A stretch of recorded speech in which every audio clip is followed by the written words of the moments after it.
Hello, everyone. This is Mick Foley with some thoughts on the departure of Cesaro from WWE.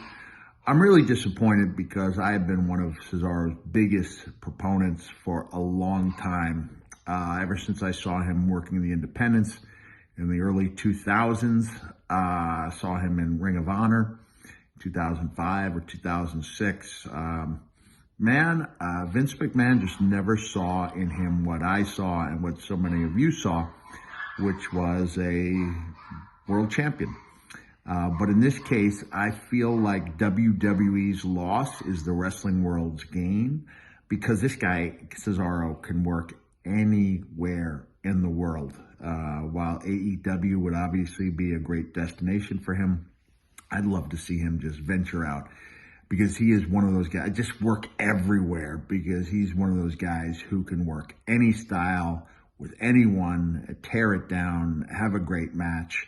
And I know when I left big companies in the past, I felt like the weight of the world was off my shoulders and I could spread my wings and fly. And I'm pretty sure that's how Cesaro feels right now. One of the greatest workers of his generation.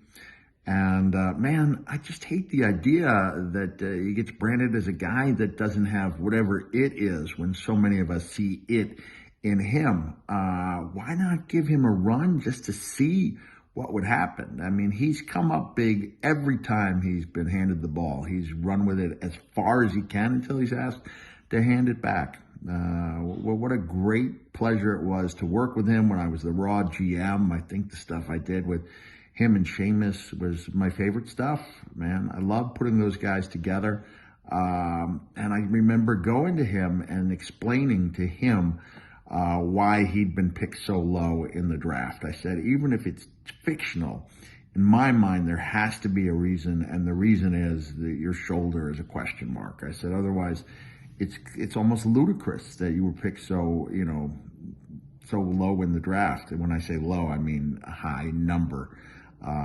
That he should have been in the top 5, top 10 minimum. So this is a guy who should be a world champion, who will be a world champion. And like I said, WWE's loss is going to be professional wrestling's gain because this guy is going to do great things. A class act, a great wrestler, and a bigger loss to WWE than they realize. But in the end, I think we're all going to benefit because we're going to get to see what this guy can do when the restraints are off. Wishing him the best of luck. I guess he'll be Claudio Castagnola again. And under whatever name he chooses, he's going to tear it down. The future, he's 41. He's in phenomenal shape. He can work another 5, 6 years, 10 years if he wants. What a great athlete. What a great representative of our business. Speaks the 5 languages, man. He can wrestle anywhere in the world. I just want to reiterate, this is not the end for Cesaro. In some ways, it's just the beginning. Have a nice day.